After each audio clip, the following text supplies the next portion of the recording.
Достар, кафе, рестораны бар достарыңызға жіберіп қойсаңыздар болады. Бізде кезекті диван, Честер диваны дейді. Бұл жалпы осы дивандардың ішіндегі ең атақты диван.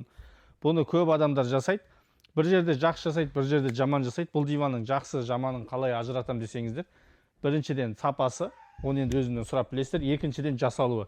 Жасалуы дегендеріңіз қараңыздар. Мына ромбиктарды осылай тартқан кезде өте әдемі болу керек, және де наполнителі өте жоғары болу керек. Одан кейін тағы бір маңыздысы, оригинал честерларда осындай гофрасы болады. Мына гофраны осылай тігеді, және де аккуратно жасалу керек. Мынаның бәрі кантик дейді. Өте аккуратно жасалған, және де наполнителі бұл жерде өте жақсы. Бұл дивандар жалпы отырғанға өте ыңғайлы. Егер кафе, ресторандарыңыз болса, біз осындай диван алуға кеңес береміз.